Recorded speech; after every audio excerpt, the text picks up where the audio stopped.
आदाब नाजरीन, आप देख रहे हैं जीके टीवी और मैं हूं आपका होस्ट साकिब मलिक।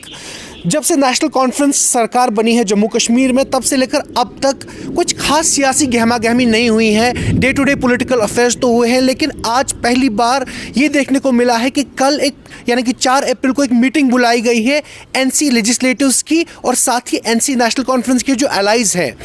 अब सोर्सेज का जो कल की मीटिंग है वो किस सिलसिले में है, वो इसलिए बुलाई गई है क्योंकि हाल फिलहाल जो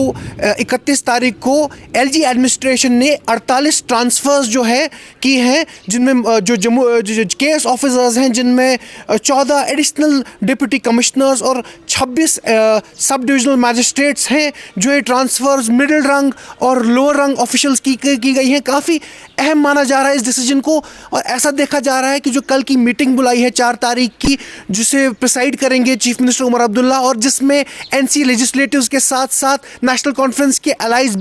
की भी हिस्सा लेने की जो है तवक्को की जा रही है। अब ये मीटिंग अहम क्यों है? क्योंकि अब तक जब से नेशनल कॉन्फ्रेंस की सरकार बनी तब से लेकर अब तक कोई डिफरेंस ऑफ ओपिनियन खास सामने नहीं आया है एलजी एडमिनिस्ट्रेशन और उमर अब्दुल्ला सरकार का। हमेशा यही माना जा रहा था कि जो डुअल पावर सेंटर है उसे एक स्मूथ तरीके से बढ़ाया जाए। यहाँ तक कि 1 महीना पहले दिल्ली में हुई एक मीडिया कॉन्फ्रेंस, एक मीडिया कॉन्क्लेव के दौरान जब उमर अब्दुल्ला से पूछा गया कि वो किस तरह से, क्या वो खुश हैं जो ये डुअल मीडिया पावर है सेंटर है उससे खुश है वो, तो उमर अब्दुल्ला का यही कहना था कि किसी तरह से इसको चलाना पड़ेगा, और उनका यही कहना था कि एक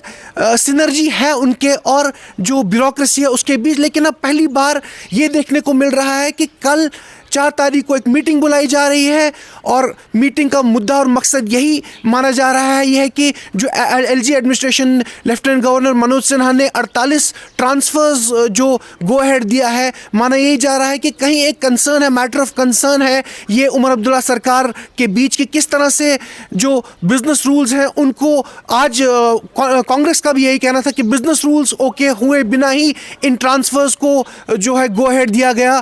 अब देखना ये होगा कि चीफ मिनिस्टर उमर अब्दुल्ला जो खुद अब तक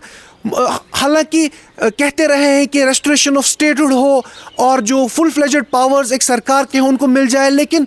कभी उन्होंने आउटराइटली क्रिटिसाइज नहीं किया उमर अब्दुल्ला ने एलजी एडमिनिस्ट्रेशन को, और उनका हमेशा यही कहना था कि मिलजुल के काम करना होगा। उन्होंने ये भी इन रिसेंट पास्ट कहा है उमर अब्दुल्ला ने कि नई दिल्ली से इख्तिलाफात की कोई बात ही नहीं बनती है। जब उनसे पूछा गया कि क्या कोई डिफरेंस ऑफ ओपिनियन है उमर अब्दुल्ला और नई दिल्ली के बीच, उन्होंने कहा कि जब कोई डिफरेंस ऑफ ओपिनियन है ही नहीं तो उसको ज़बरदस्ती क्यों क्रिएट किया जाए। उस बीच जो कल की मीटिंग बुलाई गई है काफ़ी अहमियत रखती है। देखना होगा कि क्या नतीजा निकलता है कल की मीटिंग का। जो 48 ट्रांसफ़र्स हुई हैं इसके बारे में क्या गुफ्तगू होती है एनसी लेजिस्लेटर्स और नेशनल कॉन्फ्रेंस के एलाइज को लेकर। कैमरामैन सईद के साथ साकिब मलिक, जीके टीवी।